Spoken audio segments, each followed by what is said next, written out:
Isdal, a beautiful valley in the tranquil mountains of Bergen, Norway.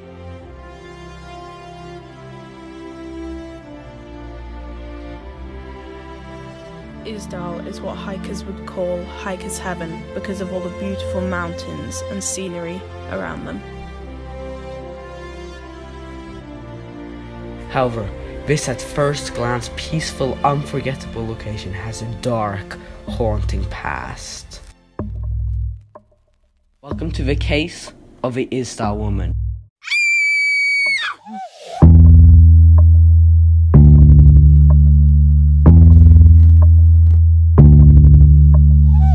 This case is one of the weirdest ones that I've heard for a while. It's mysterious from the style of death to the identity of the woman. The clues here are endless, yet the progress has been slow and stagnant.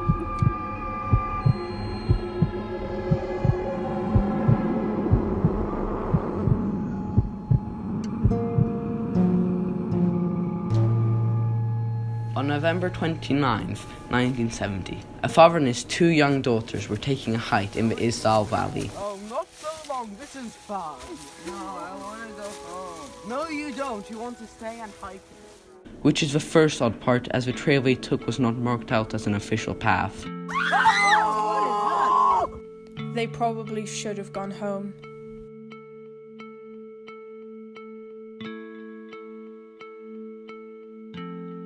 The path was also in a place nicknamed the Death Valley due to it being a popular destination for suicides in the Middle Ages. Tú eres un mono, así que yo quiero matarte. What they probably saw still haunts their dreams.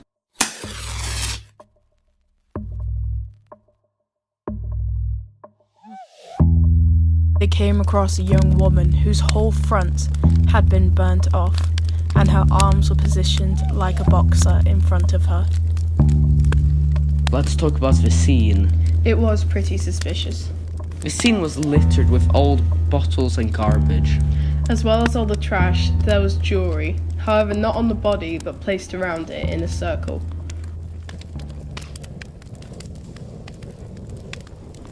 The suspicious location of some items made police theorize of her being a part of a cult sacrifice, or maybe even suicide due to the remote location and such personal belongings being next to her body. There was also a blanket at the scene, suggesting that she might have been living there a couple of days, but this next piece of evidence suggests otherwise. The woman checked in with many different identities to many different hotels all over Norway. Hej, jeg heter Lisbeth Helen Hoffen. Hej, jeg heter Vanilla Lodge. Hej, jeg heter Vera John. Hej, jeg heter Alexa Sonia Ches. Hej, jeg heter Claudia Nilsen. She only stayed in each for a couple of days at a time. She appeared paranoid, like she felt that someone was watching her. She moved rooms several times in all of her many stays. Another factor that suggests paranoia is that she scratched her name off all of her identifiable items. The suitcase matched the Isdal woman's fingerprints, and because of this, the police later concluded that the suitcase belonged to the Isdal woman. The suitcase contained wigs, prescribed glasses, and many other personal belongings.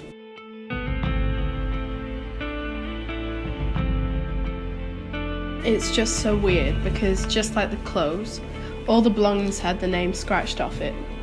It really looked like she did this herself, which brings us on to our first theory. Many think that the woman was a spy. This makes sense because of her multiple names. She had 6 alternate identities, and she had passports for every one of them.